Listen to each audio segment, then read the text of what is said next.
এই বউয়ে জামাইয়ের নুনু কেটে নিচ্ছে। এখন রাজ্যের যে হাল, এই নুনু কেটে নিলে যাবে কেমনে দিনকাল। শুনেছি নুনু কেটে হাতে নিয়ে টিকটক ভিডিও বানাচ্ছে। না, এ হতে পারে না। আমার রাজ্যের একজন সাধারণ মানুষের নুনু যদি নিরাপদে না থাকে, তা আমি রাজা চন্ডবালী নুনু কিন্তু নিরাপদে নাই। এই কি ব্যাপার, মহারাজ কি ঘাস কাটবার গেছে নাকি? এলাও আইতাছে নাকি?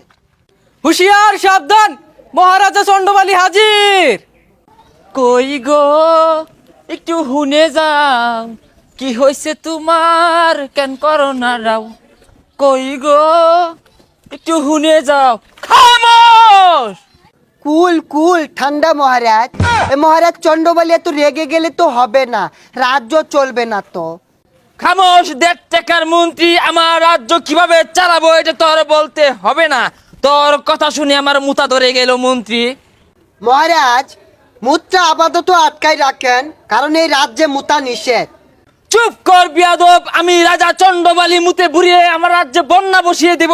তোকে বলতে হবে রাজ্যের খবর কি বল। এ মহারাজ, আর মনে হয় মুতা হবে না। রাজ্যে এমন এক ভাইরাস আইছে যা সবার নুনু কেটে নিচ্ছে।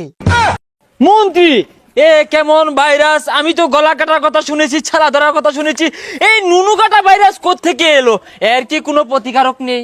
এ মহারাজ, এই ভাইরাসের প্রতিকার তো দেখছি না।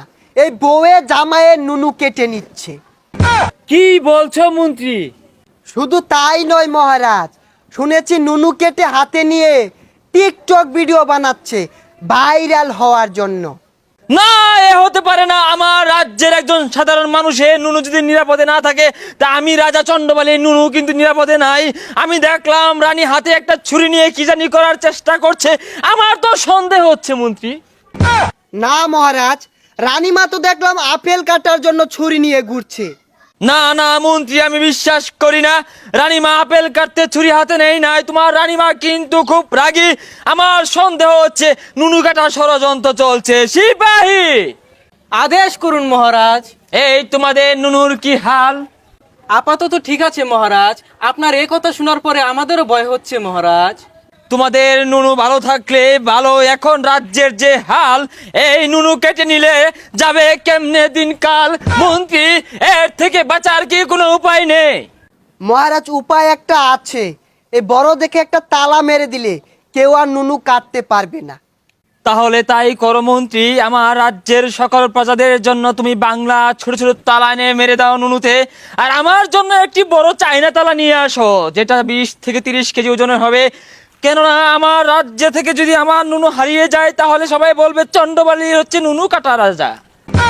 এই মহারাজ, এই এত বড় তালা মারলে আপনারটা তো ছিঁড়ে পড়ে যাবে। তাও তো কথা। তাহলে আমি কি করব মন্ত্রী মশাই? আমি সিদ্ধান্ত নিয়েছি, আমি রানীমাকে তালাক দেব। মহারাজ, এ কি বললেন রানীমাকে তালাক দিবেন? রানীমাকে তালাক দিলে তো আপনাকে ইয়েতিম রাজা বলবে। তাও ভালো মন্ত্রী, আমাকে এতিম রাজা বলুক, আমার কোনো দুঃখ নেই। আমি এই দাজ্জাল রানীকে রাখবো না। আমার নুনুটা যে শেষ সম্বল মন্ত্রী। মহারাজ, এটা কেমন করে হয়? সেনাপতির বউ থাকবে, প্রজাদের বউ থাকবে, রাজা মশাইয়ের বউ থাকবে না? এটা তো হয় না। মন্ত্রী, তুমি বুঝতে পারছো না? বউ থাকার থেকে জরুরি হচ্ছে নুনু থাকা।